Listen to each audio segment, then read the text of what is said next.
Times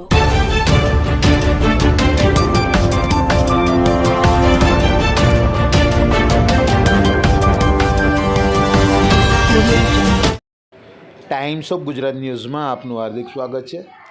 વાત કરીશું આજના મુખ્ય સમાચારની।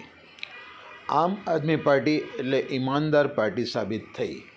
આમ આદમી પાર્ટીના રાષ્ટ્રીય સંયોજક તથા દિલ્હી રાજ્યના પૂર્વ મુખ્યમંત્રી અરવિંદ કેજરીવાલ અને પૂર્વ ઉપમુખ્યમંત્રી અને શિક્ષણ મંત્રી મનીષ સિસોદિયા તેમજ અન્ય 23 કાર્યકરોને બીજેપી, ઈડી અને સીબીઆઈ દ્વારા લગાવેલા દારૂકાંડના આરોપોના પુરાવા ન મળતા દિલ્હી કોર્ટ દ્વારા તમામ કેસોમાંથી નિર્દોષ જાહેર કરવામાં આવતા વડોદરા શહેર આમ આદમી પાર્ટી દ્વારા વિજય ઉત્સવ ઉજવવામાં આવ્યો હતો।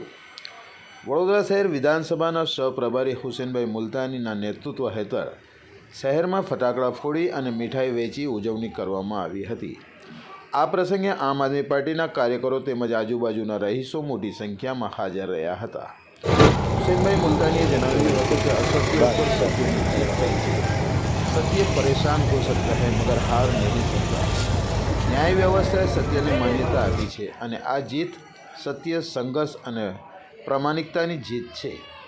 પ્રદેશ સચિવ હિરેનભાઈ શિર્કે દ્વારા વધુમાં મીડિયા સમક્ષ માહિતી આપી હતી। હુસેનભાઈ મુલતાની અને કાર્યકર્તાઓ ખૂબ જ ઉત્સાહ જોવા મળ્યો હતો। આગામી વડોદરા મ્યુનિસિપલ કોર્પોરેશનની ચૂંટણી અંગે હુસેનભાઈ મુલતાનીએ જણાવ્યું હતું કે હવે આવનારી મહાનગર સેવા સદનની ચૂંટણીમાં અમે દરેક વોર્ડમાં ઉમેદવારો ઊભા રાખીશું। અમને આશા છે કે વડોદરા શહેરની જનતા વિકાસ અને પારદર્શક રાજકારણને સમર્થન આપશે અને અમને બહુમતીથી વિજય અપાવશે। કાર્યક્રમના અંતે કાર્યકરોમાં ઉત્સાહ અને ઉમંગનો માહોલ જોવા મળ્યો હતો। Report Afzal Shaikh, cameraman Nisar Sayyed, Vadodara, Gujarat.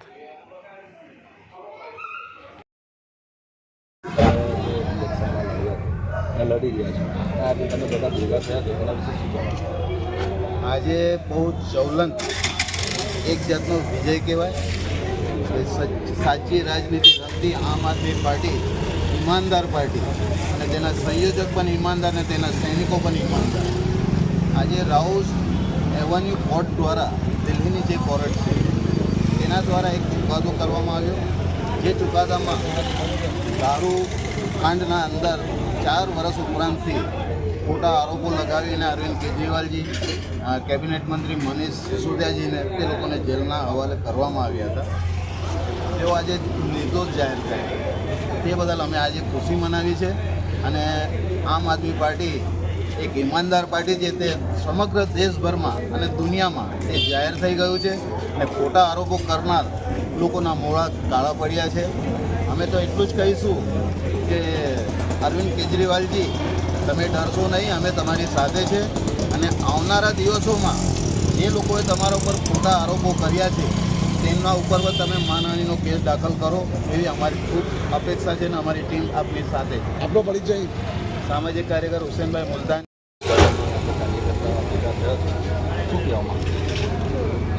પહેલાં તો હું કહેવા ચાહીશ કે મારા તરફથી અને સમગ્ર આમ આદમી પાર્ટી તરફથી મુસ્લિમ ભાઈઓને પવિત્ર રમઝાન માસની શુભકામનાઓ છે। આજે અસત્ય પર સત્યનો વિજય થયો છે, જેની રીતે સમગ્ર દેશને ખબર છે કે ભાજપ ફક્ત ખરાબ અને ગંદી રાજનીતિ રમે છે।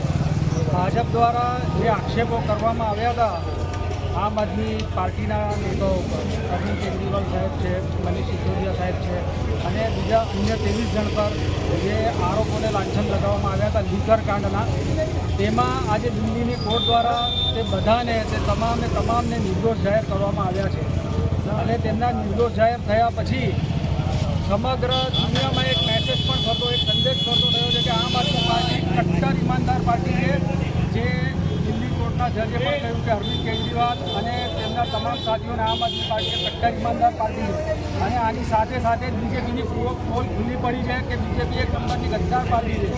બીજેપીના જે મનસુખા છે, લોકોને જે મોટા લાડવા આપ્યા છે, મોટા લોહીકો આપ્યા છે કે આપણે દેશ માટે આમ કરીશું તેમ કરીશું, પણ એ બધું ખોખ થઈ રહ્યું છે, ખોખ સાબિત થઈ રહ્યું છે અને ઉપરવાળાની એટલી મહેરબાની છે કે દિવસે ને દિવસે આમ આદમી પાર્ટી ખૂબ તરક્કી કરી રહી છે. આજે આમ આદમી પાર્ટીના જે રાષ્ટ્રીય સંયોજક અને તેમની ટીમ જેમના પર આરોપો લગાવવામાં આવ્યા હતા તે આજે નિર્દોષ સાબિત થયા છે અને બીજેપી ઊંધા મોઢે પછડાઈ છે. એની નીતિ નિયમ તમારું કેવું રહેશે? તમારી પાર્ટીનો મજબૂતાઈ કેવી રહેશે? અમે પાર્ટીની મજબૂતાઈ અમે હમણાં મહાનગરપાલિકાના ઇલેક્શન આવી રહ્યા છે તેમાં અમે તમામ સીટ પર અમે ઇલેક્શન લડીશું અને અમારો એક જ એ ધ્યેય રહેશે કે અમે વિજય થઈશું અને વિજય થઈને જે પ્રમાણે આમ આદમી પાર્ટી જ્યારે દિલ્હીમાં હતી દિલ્હીમાં જે પ્રમાણે કામ કર્યું અત્યારે પંજાબમાં જે પ્રમાણે કામ કરી રહ્યું છે તેવું જ કામ ને તેવી જ રાજનીતિ અમે ગુજરાતમાં કરીશું. આપણું પરિચય? હું હિરેન શિર્કે, પ્રદેશ સંયુક્ત સચિવ. If you like this video, then like, share and subscribe to Mirror Now.